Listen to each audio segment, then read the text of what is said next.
आज मैं आपको बताऊंगा आरोज का रोल शर्मनाक नहीं, शर्मनाक प्लस रोल था उनका। और आज का मकसद सिर्फ ये है कि जो आपके सामने मैं रिजल्ट पेश करने लगा हूं, इस रिजल्ट के बाद आप सबको पता चलेगा कि किस सतह की धांधली हुई है। जो हम सोच रहे थे उससे भी ज्यादा धांधली हुई है। NA 118 का जो रिजल्ट आया है, हामिद जमान मेरे साथ बैठे हैं, ये जरा मैं सारी कौम को बताना चाहता हूं कि यह हुआ क्या है, इस मुल्क से कितना जुल्म हुआ है। जमहूरियत हो तो वो खतरे में हो। हामिद जमान ने 57 लाख रुपया खर्च किया ये रिजल्ट लेने के लिए। इलेक्शन में आप कितने पैसे खर्च कर सकते हैं? 15 लाख। लेकिन इलेक्शन में इंसाफ लेने के लिए 57 लाख इनको रुपया खर्च करना पड़ा अपनी जेब से। और 57 लाख रुपए के बाद जस्टिस रिटायर्ड मुनीर मुगल की जिम्मेदारी लगाई गई कि वो काउंटिंग, डिटेल काउंटिंग करें। जस्टिस साहब की जो फाइंडिंग है, मैं आप सारे पाकिस्तानियों को आज बताना चाहता हूं, ये हम सब के लिए, हम सबको शर्म आनी चाहिए कि जिस तरह का 11 मई को इलेक्शन हुआ। 325 बैग्स थे जो प्रिजाइडिंग ऑफिसर ने रिटर्निंग ऑफिसर के हवाले किए। 325 थे।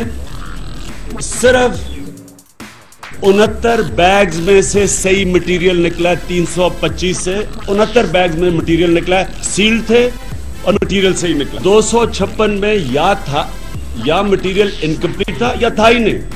1,70,000 वोट कास्ट के 90,000 वोट का कुछ है ही नहीं।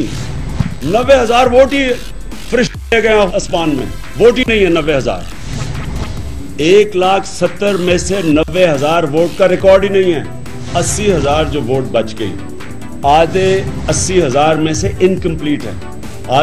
आधों के इनकम्प्लीट का मतलब या काउंटर फॉइल या रिकॉर्ड नहीं है। 80,000 का भी सिर्फ 69 बैग सील्ड थे। अब मुझे यह बताएं कि इस इलेक्शन को, जो इस इलेक्शन के जरिए असेंबली में बैठा हुआ है, क्या ये जमहूरियत है? और क्या इसलिए ये बाकी जो 4 हल्के, इस पे तो हम प्रोटेस्ट ही नहीं कर रहे थे। हमारे तो 4 हल्कों में 2 के ऊपर तो वोटर सड़कों के ऊपर आ गया था। तो मैं आज सवाल पूछता हूं चीफ जस्टिस साहब आपसे, चीफ जस्टिस इफ्तिखार चौधरी से, कभी पाकिस्तान की तारीख में यह नहीं हुआ कि चीफ जस्टिस जाके रिटर्निंग ऑफिसर्स को लेक्चर्स दे रहे हैं। चीफ जस्टिस साहब, आप जब इफ्तिखार चौधरी साहब आपने जब लेक्चर दिया था तो उनको क्या आपने बताया था? क्या ये आपको बताया था?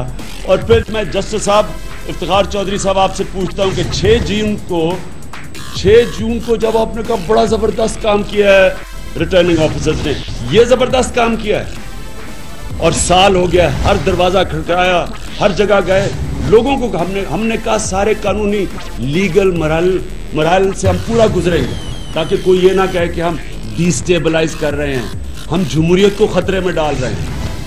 जिन लोगों ने ये रिगिंग की है वो हैं इस मुल्क की जमहूरियत के मुजरिम। और मैं आज डिमांड करता हूं कि इन लोगों का एहतसाब हो।